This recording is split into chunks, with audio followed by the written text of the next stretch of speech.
السلام عليكم ورحمة الله وبركاته. الحمد لله رب العالمين والعاقبة للمتقين والصلاة والسلام على سيد الأنبياء والمرسلين وعلى آله وأصحابه أجمعين.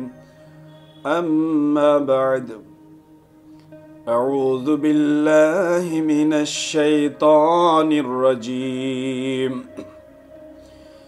بسم الله الرحمن الرحيم.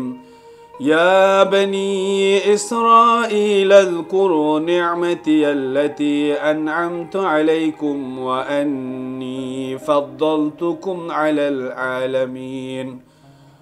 واتقوا يوما لا تجزي نفس عن نفس شيئا ولا يقبل منها شفاعة ولا يؤخذ منها عدل ولا هم ينصرون.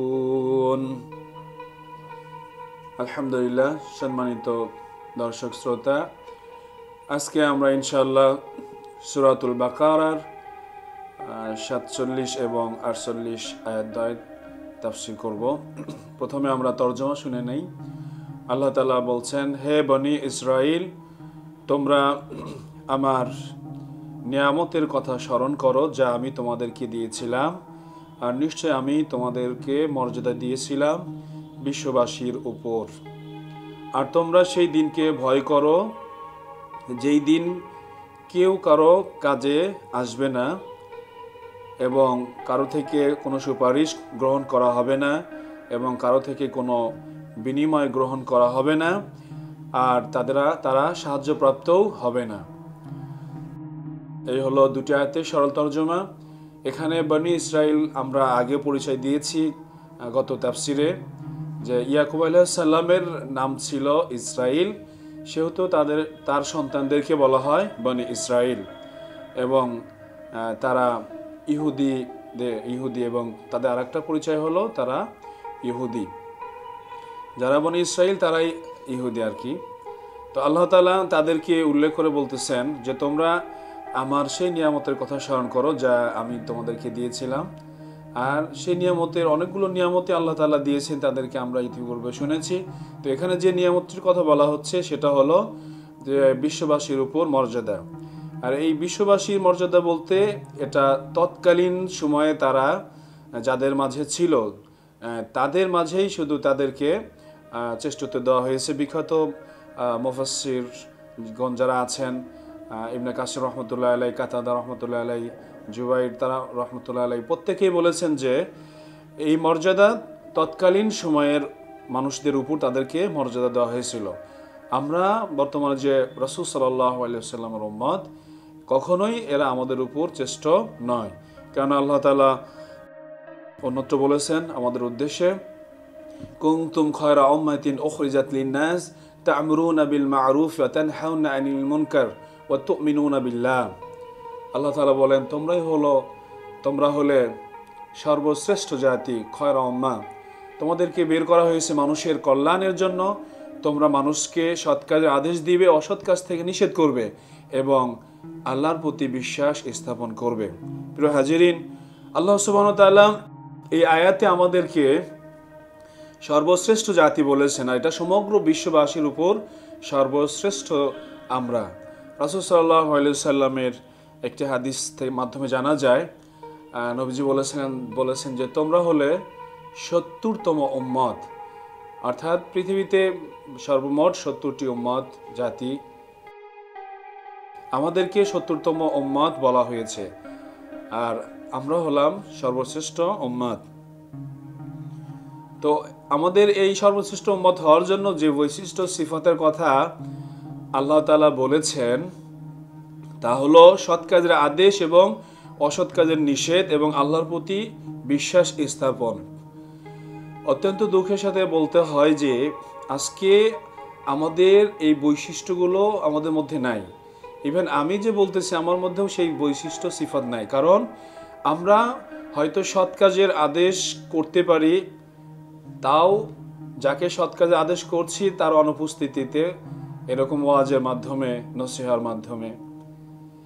কিন্তু অসৎ কাজ থেকে নিষেধ করার যেই কুওয়া, যেই শক্তি, যেই হিম্মত আমাদের মাঝে থাকা দরকার, সেটা কিন্তু আজকে আমরা হারিয়ে ফেলেছি। অতএব যতই মুখে বলি না কেন সৎ কাজের আদেশ, অসৎ কাজের নিষেধ, কিন্তু আজকে যারা প্রকৃত মুসলিম তারা অসৎ কাজ থেকে নিষেধ করার যে শক্তি, যোগ্যতা, হিম্মত সেটা হারিয়ে ফেলেছে। আর এই কারণে আজকে আমরা সর্বশ্রেষ্ঠ উম্মতের যে মর্যাদা, সেখান থেকে আমরা ছিটকে পড়েছি। আজকে আমরা হয়েছি লাঞ্ছিত, নিষ্পেষিত, নির্যাতিত একটি জাতি, যা আজকে সারা বিশ্ব প্রত্যক্ষ করছে যে আজ মুসলমানরা হয়ে গেছে সবচেয়ে অধপতিত জাতি। কারণ আমরা আমাদের সেই সৎ কাজের আদেশ, অসৎ কাজের নিষেধের যোগ্যতা হারিয়ে ফেলেছি। ইভেন রাসূল আল্লাহ তাআলার প্রতি, রাসূল সাল্লাল্লাহু আলাইহি ওয়াসাল্লামের প্রতি যেইভাবে ঈমান আনার প্রয়োজন, সেই ঈমান আনার যোগ্যতাটাও আমরা হারিয়ে ফেলেছি। আল্লাহ তাআলা আমাদেরকে সর্বশ্রেষ্ঠ জাতি বলেছেন। আমরা যদি আবারও আমাদের সেই যোগ্যতা হাসিল করতে পারি, আশা করা যায় এই পৃথিবীতে আমরা মর্যাদার সাথে, সম্মানের সাথে জীবন অতিবাহিত করতে পারবো। আল্লাহ তাআলার কাছে কামনা করছি মহান আল্লাহ তাআলা যেন আমাদেরকে সেই তৌফিক দান করেন। আল্লাহ তাআলা এখানে সেই বনী ইসরাইলদের আরো বলছেন যে তোমরা সেই দিনটিকে ভয় করো যেই দিন কেউ কারো কোনো কাজে আসবে না এবং কারো থেকে সুপারিশ গ্রহণ করা হবে না, কারো থেকে বিনিময় নেওয়া হবে না এবং তারা সাহায্যপ্রাপ্ত হবে না। প্রিয় হাজিরিন, এখানে বোঝা যাচ্ছে যে কিয়ামতের দিন, এইখানে সেই দিন বলতে কিয়ামতের দিন, কিয়ামতের দিন কেউ কারো কোনো কাজে আসবে না। আল্লাহর অনুমতি ছাড়া, আল্লাহর অনুমতি ছাড়া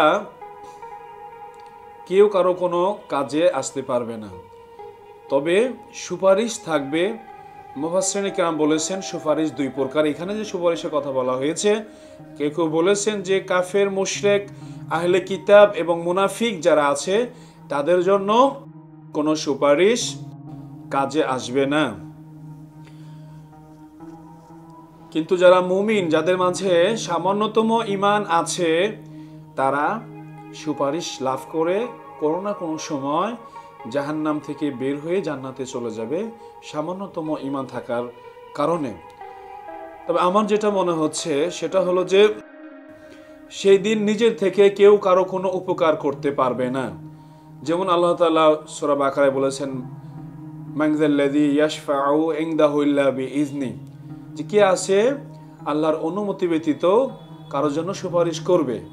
আবার সূরা নাবার মধ্যে আল্লাহ বলেছেন, লা ইয়াতাকাল্লামুনা ইল্লা মান আযিনা লাহুর রহমানু ওয়া ক্বালা সাওয়াবা, দয়াময় রহমানের অনুমতি ব্যতীত কেউ কোনো কথা বলতে পারবে না, যা বলবে সত্য বলবে। তাহলে আল্লাহ তাআলা যাকে সুপারিশ করার অনুমতি দিবেন তারা সুপারিশ করতে পারবে, নিজে থেকে কেউ কারো কোনো উপকার করতে পারবে না। আর আরেকটা বিষয় হলো যে আল্লাহ তাআলা যাদের জন্য সুপারিশ করার অনুমতি দিবেন তাদেরকেই শুধু সুপারিশ করবে। তবে বহু হাদিসে প্রমাণিত আছে যে সর্বশেষ যার মধ্যে যারা পরিমাণ ঈমান আছে, অনুপরিমাণ ঈমান আছে, সে এক সময় সুপারিশে, নবীজির সুপারিশে, অন্য অন্য নবীগণের সুপারিশে, তারপরে শহীদগণের সুপারিশে, ঈমানদার মুমিন যারা, নেককার মুমিনদার যারা মুমিন, তাদের সুপারিশে আল্লাহ তাআলা তাদেরকে জাহান্নাম থেকে বের করে নিয়ে আসবেন। দুনিয়াতে আমরা দেখি যে সাধারণভাবে যদি কেউ কোনো সমস্যায় সম্মুখীন হয় তাহলে হয়তো তার বিনিময়ে আরেকজন শাস্তি নেয়। যেমন আমরা অনেকেই দেখেছি সন্তানের পরিবর্তে বাবা বলতেছে যে আমাকে শাস্তি দেওয়া হোক, আমার সন্তানকে ছেড়ে দেওয়া হোক। এরকম সন্তানের বিনিময়ে, নিজের শাস্তির বিনিময়ে সন্তানকে মুক্তি করার অনেক ঘটনা আছে। আবার সন্তান অনেক সময় বলেছেন আমার বাবাকে ছেড়ে দিন, বিনিময়ে আমাকে ধরে রাখেন, আমাকে শাস্তি দেন। তাহলে একজন আরেকজন উপকার করতে পারে। দুই নম্বর, সুপারিশ করতে পারে।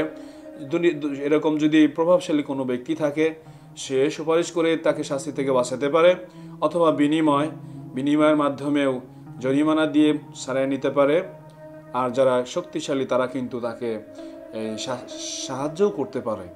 কিন্তু আল্লাহ তাআলা আখিরাতে এই 4 শ্রেণীর কথাটাই কি করে দিয়েছেন, নাকচ করে দিয়েছেন, যে সেদিন কেউ কারো কাজে আসবে না। ইভেন রাসূল সাল্লাল্লাহু আলাইহি ওয়াসাল্লাম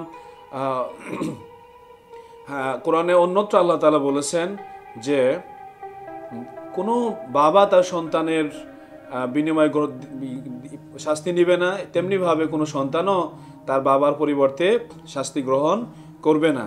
বাবা সন্তানকে এত ভালোবাসে, সন্তান বাবাকে এত ভালোবাসে, কিন্তু আখিরাতে তারা কোনো রকম কারোর জন্য কিছু করতে পারবে না, করবে না। বরঞ্চ ইয়াউমা ইয়াফিরুল মারউ মিন আখি ওয়া উম্মিহি ওয়া আবিহি ওয়া সাহিবাতিহি ওয়া বানি, সেদিন এই যে বাবা সন্তান থেকে, মা সন্তান থেকে, একজন স্ত্রী স্বামী থেকে, ভাই ভাই থেকে কি করবে, পলায়ন করবে, কেউ কারো কোনো কাজে আসবে না। অতএব আমাদের সেই দিনটা কি ভয় করা উচিত। এই বিষয়ে রাসূল সাল্লাল্লাহু আলাইহি ওয়াসাল্লাম খুবই খুবই গুরুত্বপূর্ণ একটি হাদিস বলেছেন। আমরা হাদিসটা বলেই শেষ করব ইনশাআল্লাহ। রাসূল সাল্লাল্লাহু আলাইহি ওয়াসাল্লাম বলেছেন, আল্লাহ তাআলা ওই ব্যক্তির উপর রহম করুন যার উপরে তার কোনো ভাইয়ের ইজ্জত জনিত জুলুম অথবা সম্পদ সম্মানজনিত জুলুম ছিল, কিন্তু সে কি করেছে, এই কিয়ামতের দিন, সেই দিনে আসার পূর্বেই ক্ষমা চেয়ে নিয়েছে, যেই দিন কোনো দিনার বা দিরহাম কোনো কাজে আসবে না, এবং নেকি দিয়ে কি করা হবে, বিনিময় করা হবে। আর যদি নেকি না থাকে, মাজলুমের গুনাহ এই ব্যক্তির আমলনামায় দেওয়া হবে। অতএব দুনিয়াতে আমাদের এমনভাবে চলতে হবে যেন আমরা আমাদের দ্বারা অন্য কোনো ভাই কষ্ট না পায়। কিন্তু আজকে পৃথিবীতে যেই পরিমাণ জুলুম অত্যাচার ছেয়ে গেছে তা বর্ণনাতীত। যার সামান্য একটু জুলুম করার সুযোগ আছে, খেয়ানত করার সুযোগ আছে, সে সেই খেয়ানত করতে বিন্দু মাত্রও পিছুপা হচ্ছে না। অথচ কিয়ামতের দিন এই ব্যক্তিকে হয় নেকি দিয়ে পরিশোধ করতে হবে, নতুবা কি করতে হবে, এই তার গুনাহ নিতে হবে। আরেকটি হাদিসে মনে পড়ে গেল, আরেকটা হাদিস যোগ করছি, রাসূল সাল্লাল্লাহু আলাইহি ওয়াসাল্লাম সাহাবায়ে কেরামকে বললেন যে, হ্যাঁ আমার সাহাবারা, বলো তো সবচেয়ে গরিবকে, দরিদ্রকে? সাহাবায়ে কেরাম বললেন, যাদের ধন সম্পদ নাই তারাই তো সবচেয়ে বেশি দরিদ্র। নবীজি বললেন, কিয়ামতের দিন এক ব্যক্তিকে রাসূল আল্লাহ তাআলার কাছে হিসাবের জন্য উপস্থিত করা হবে। তার আমলনামায় নামাজ, রোজা, যাকাত অনেক সওয়াব থাকবে, কিন্তু তার পিছনে অভিযোগকারী থাকবে, তার বিরুদ্ধে বিচার প্রার্থী থাকবে, আল্লাহর কাছে বিচার চাইবে তারা। তখন আল্লাহ রাব্বুল আলামিন তার আমলনামা থেকে এই সওয়াবগুলো দিয়ে দিয়ে তাদেরকে পরিশোধ করে দিবেন। এরপরে দেখা যাবে অভিযোগকারী রয়েই গেছে, তখন এই অভিযোগকারীদের গুনাহ এই ব্যক্তির আমলনামায় দেওয়া হবে, আর এই ব্যক্তি জাহান্নামী হয়ে যাবে, আর এই ব্যক্তি সবচেয়ে বেশি দরিদ্র। প্রিয় হাজিরিন, যারা শুনছেন, যারা শুনবেন, তাদেরকে অনুরোধ করব, ভালো মানুষ যেন আমরা হতে পারি। আমরা আমাদের প্রতিবেশী, মা বাবা, সন্তান, ছেলে মেয়ে, এভরিথিং, এভরি মাখলুকাতের যেন আমরা হক আদায় করতে পারি, নতুবা কাল কিয়ামতের দিন অবশ্যই আমাদের কঠিন মুসিবতের মধ্যে পড়তে হবে। আল্লাহ তাআলা আমাদের সবাইকে ভালো মানুষ হওয়ার তৌফিক দান করুন।